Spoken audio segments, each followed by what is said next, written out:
Hi, Lori. Hey, Christine. So I wanted to get us together because so I recently did this post on LinkedIn and I was kind of surprised because I got this really strong response to it. Mm-hmm. And it was something that I think you and I worked a lot through when you were coaching me. And so I thought it would be really interesting for us to just talk about that a little bit and sort of dive deeper.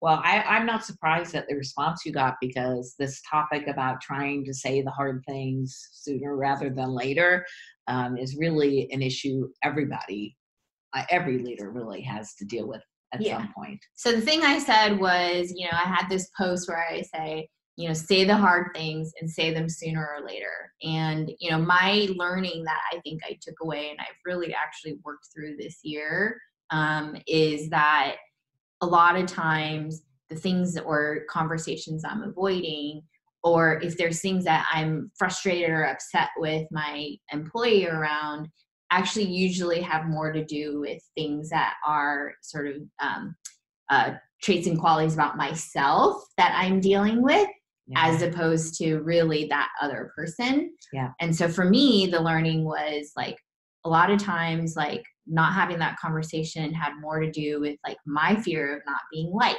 or my propensity to try to avoid conflict, right? And less so about that other person. So I was just kind of curious, like, you've worked with like public company CEOs, like really, big wig, important executives, right?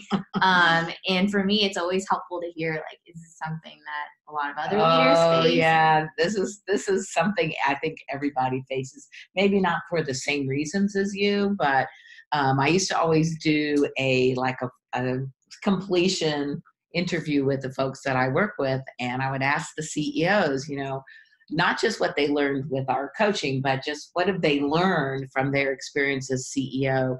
And they would invariably say the same thing, which is make the hard decisions sooner and tell people those decisions sooner. So that might be firing people that aren't fit or aren't working, or making a decision about a change of strategy that might impact a lot of people, or a reorg.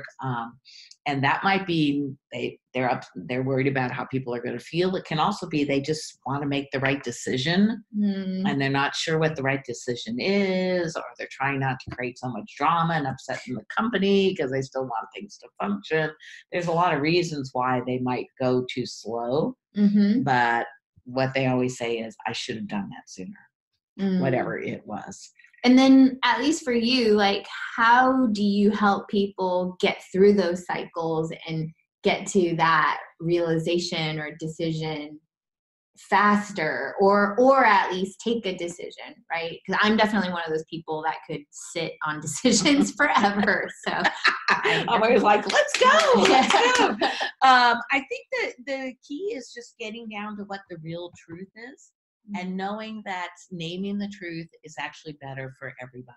Like when those truths are unnamed, people feel it. It sucks the energy out of folks. For whoever's trying to make the decision, it's using up a lot of mental cycles to try to keep working on that. And so it's actually better for everybody. Just get to the root truth and say it. The other thing I learned too was that sometimes you make something bigger than it is, right? So I've had conversations where I literally was like thinking about it, practicing, leading up to this thing. And then it almost was a non-conversation, right? It was a non-thing. Yes, because the other party actually already knows. Right. So they're like, oh yeah, I know, you're right. It's true. Right. Yeah. So like that probably, one, we could each put ourselves out of our misery a lot sooner. But you're right. It's a lot of mental cycles. Yeah. Awesome. Well, thanks, Lori. I just wanted to sort of talk about this together, and hopefully this is something that's helpful. And if it resonates with you, we'd love to kind of hear some of your own stories around this. Yeah. Thank you.